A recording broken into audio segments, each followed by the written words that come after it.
ሰበር ዜና ሰሜን ኮሪያ አዲስ ነገር ይዛ ተከስታለች። ሰሜን ኮሪያ ለምዕራባውያኑ በተለይም ደግሞ በእርሷ ዙሪያ ላሉ ኃይላት እወቁልኝ እዩልኝ ስትል ያሳየችው አዲሱ መሳሪያ ብቻ ሳይሆን ኪም ጆንጉን በየትኛውም አጋጣሚ ዘወር ወይም ገሸሽ ቢሉ እሳቸውን የምትተካ እሳቸውን የምታስንቅ ሴት ልጃቸው መሆኗን ያመላከተ ሆኗል። በመረጃ ሰዓታችን ከምንቃኛቸው አበይት ጉዳዮች መካከል አካተናል። የአሜሪካ F-35 የጦር ጀትም ተመቷል። ጉዳዩ አስደንጋጭ ሆኗል። ይህ በእንዲህ እንዳለ አሜሪካና እስራኤልን ሳናንበረክክ ድርድር የለም ሲሉ ተደምጧል። የአያቶላ ምትክ ከዚህ ጋር የተያዘው ጉዳይም የምናነሳና የምንቃኝ ይሆናል። በሌላ በኩል ደግሞ የጋዝ ምርት አቁመናል ስትል ኤምሬትስ ተደምጣለች። ይህን ጉዳይ በመረጃ ሰዓታችን እንቃኛለን። ሰላም ጤና ፍቅር በያላችሁበት እንዲሆን ከልብ እንመኛለን። ይህ ኢትዮ ግሎባል 360 ኒውስ ነው። ለቻናላችን አዲስ ከሆኑ ሰብስክራይብ ያድርጉ። መግቢያችን ላይ ያነሳናቸው ጉዳዮችን በዝርዝር ወደ መመልከት እንሻገራለን። እስከ ፍጻሜው አብራችሁን ቆዩ። የአሜሪካ አይነኬው ተዋጊ ጀት F-35 በኢራን ሚሳኤል መመታቱ ተረጋግጧል። በተለይም ደግሞ ለሶስተኛ ሳምንት በቀጠለው ዩናይትድ ስቴትስ እና የኢራን ጦርነት ትላንት ሌሊት ከፍተኛ መነጋገሪያ የሆነ ክስተት ተፈጥሯል።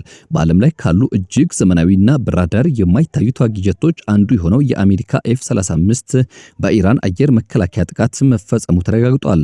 እንደ ዘገባዎች ከሆነ በዋነኛነት የዩናይትድ ስቴትስ ማዕከላዊ እዝ ቃል አቀባይ ካፕቴን ቲም ሆክሲን ጀቱ በኢራን ላይ ውጊያ ተልዕኮ ያከናወነ በነበረበት አጋጣሚ ጥቃት እንደደረሰበትና በአቅራቢያው ወደሚገኝ ወታደራዊ ጣቢያ በአስቸኳይ ለማረፍ መገደዱን አስታውቋል።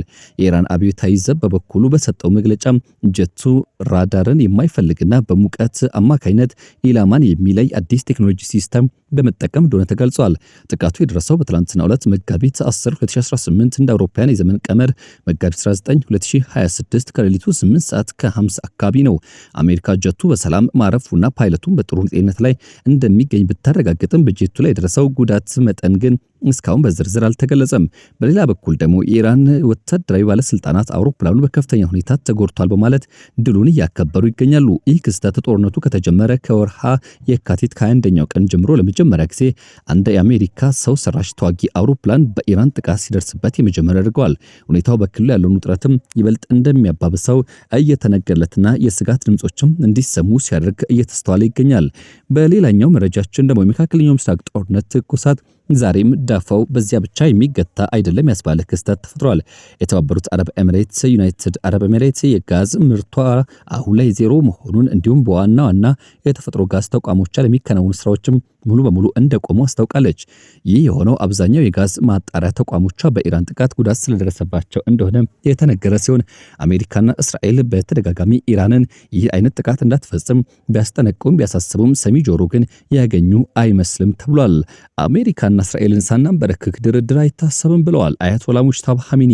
እኚህ ሰው ከአያቶላ ብሰው ተገኝተዋል። የኢራን አመራሮችም እያለቁ አዲሱ አያቶላ ወደ ዛቻ መግባታቸው ያስደነገጠ ሆኗል።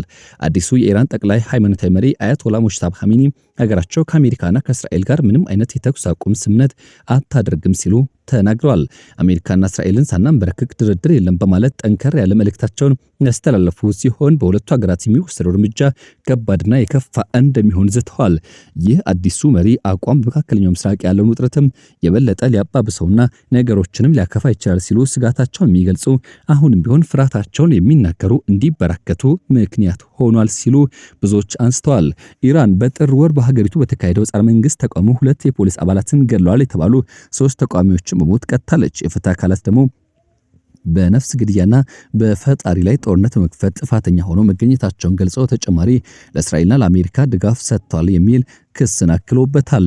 በኩዌት የሚገኘው ሁለተኛው ነዳጅ ማጣሪያ ፋብሪካ በሰው አልባ አውሮፕላኖች ጥቃት ኢላማ ሆኗል ሲል መንግስት ያስታወቀ ሲሆን ይኸውም ከኩዌት ከተማ በስተደቡብ የሚገኘው የሚና አብዱላህ ነዳጅ ማጣሪያ በፋብሪካ አንድ ሰው አልባ አውሮፕላን እንደተመታም በቦታው ያሉ ምንጮች አረጋግጠዋል።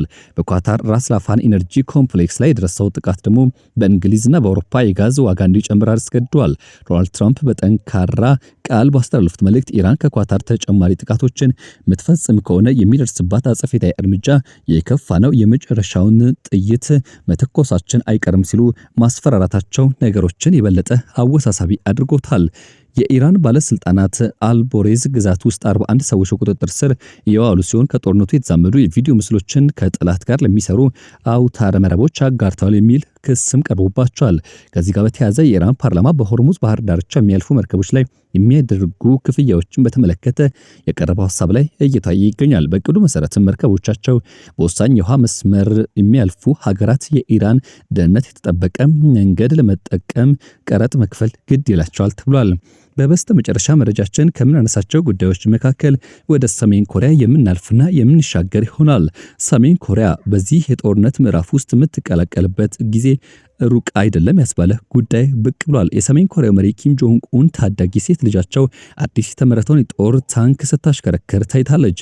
የሰሜን ኮሪያ መሪ ኪም ጆንግ ኡን ታዳጊ ሴት ልጃቸው ጁኤ አባቷ ከጎኗ ተቀምጠው አዲስ የተመረተውን ዘመናዊ ጦር ታንክ ስታሽከረክር የሚያሳዩ ምስሎች መውጣታቸው የሀገሪቱ መገናኛ ብዙሃን በስፋት አስነብበዋል። ይህ ድርጊት የተከናወነው በሰሜን ኮሪያ በተካሄደው መጠነ ሰፊ ወታደራዊ ልምምድ ላይ ሲሆን ታዳጊዋ ጁኤ በታንክ አሽከርካሪነት መቀመጫ ቦታ ሆና ልምምድ ስታደርግና እንዲሁም ታንኩን ስታስጎበኝ ብዙዎች ተመልክተዋል።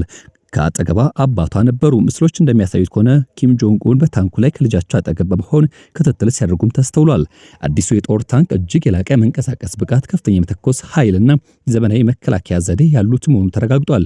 በተለይም ታንኩ ሚሳኤሎችና ድሮኖችን የመመከት አቅም እንዳለው ሲነገርለት ይህ የሀገሪቱ ወታደራዊ አቅም ለማዘመን የተከናወነ ላቅ ያለ ስራ ሆኗል። የሰሜን ኮሪያ መንግስት ዜና አገልግሎት እንደዘገበው ከሆነ ኪም ጆንግ ኡን የታንኩ ጥንካሬና ፍጥነትን አድንቀዋል። የወታደራዊ ትርኢት አሜሪካና ደቡብ ኮሪያ በጋራ የሚያደርጉትን ፍሪደም ሺልድ የተሰኘ ዓመታዊ ወታደራዊ ልምምድ ባጠናቀቁ ወቅት መሆኑ ለቀጠናው የተላለፈ አንዳች መልእክት ተደርጎ ይቆጠራል ሲሉ ተንታኞች በስፋት የተናገሩና ሐሳባቸውን እያጋሩ ይገኛሉ። በሌላ